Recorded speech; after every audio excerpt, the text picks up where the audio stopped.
Hello বন্ধুরা, কেমন আছেন সবাই? আশা করি সকলে অনেক অনেক ভালো আছেন। 2018 সালে 20 ডিসেম্বর একটি কার অ্যাক্সিডেন্টে মৃত্যুবরণ করেন আমাদের সকলেই প্রিয় টিকটকার দানিশ জিহান।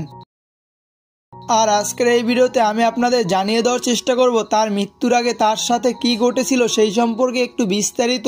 তাই এই ভিডিওটা স্কিপ না করে একটু সম্পূর্ণ দেখার ট্রাই করবেন এবং এই ভিডিওটা ভালো লাগলে অবশ্যই একটি লাইক দিয়ে রাখবেন এবং এই চ্যানেলে নতুন দর্শক হয়ে থাকলে চ্যানেলটিকে সাবস্ক্রাইব করে পাশে থাকা বেল আইকনটি বাজিয়ে দিতে পারেন, তাহলে পেয়ে যাবেন এরকম প্রতিনিয়ত আপডেট ভিডিওগুলোর নোটিফিকেশন। তো চলুন ভিডিও শুরু করি। যাই হোক, আমি আগে দানিশ জিহানকে চিনতাম না। হঠাৎ করে অপু ভাইয়ের একদিন ভিডিওতে দেখি যে দানিশ জিহান আর বেঁচে নেই। তারপর আমি খোঁজ করতে থাকি কে এই দানিশ জিহান। খোঁজ করতে করতে তার টিকটক অ্যাকাউন্টটি আমি পেয়ে যাই।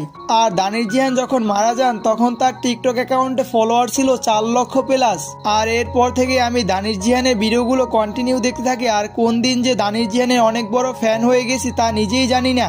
আর এখন আমি দানিশ জিহানের অনেক বড় ফ্যান। আর আপনিও যদি দানিশ জিহানের ফ্যান হয়ে থাকেন তাহলে ভিডিওতে কমেন্ট করে জানিয়ে দিতে পারেন। আর দানিশ জিহানের মৃত্যুর পিছনে কি কারণ ছিল তা সকলের মাঝে অজানাই রয়ে গেল।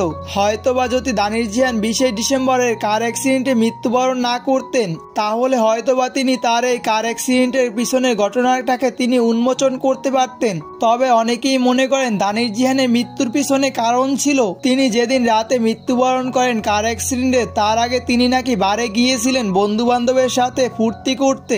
এছাড়াও অনেকে মনে করেন তিনি নেশাগ্রস্ত হওয়ার কারণে বেপরোয়া গতিতে গাড়ি চালিয়েছিলেন, যার কারণে এই কার অ্যাক্সিডেন্টটি ঘটেছে। তবে আমার কাছে এই কথাগুলো ভিত্তিহীন মনে হয়। আর আপনার যদি ভিত্তিহীন মনে হয় অবশ্যই কমেন্ট করে জানিয়ে দিতে পারেন। যাই হোক, আমি ভিডিও শুরুতে বলেছিলাম যে দানিশ জিহান যদি সেদিন বেঁচে থাকতেন তাহলে হয়তোবা কার অ্যাক্সিডেন্টের পিছনে ঘটনাটা সকলের মাঝে উন্মোচন করতে পারতেন। আর এই ভিডিওটা এই পর্যন্তই ছিল। ভিডিওটা ভালো লাগলে চ্যানেলটিকে সাবস্ক্রাইব করে রাখতে পারেন এবং পাশে আসা বেল আইকনটি বাজিয়ে দিতে পারেন। তো ভালো থাকবেন, দেখা হয় পরবর্তী কোনো ভিডিওতে। আল্লাহ হাফেজ।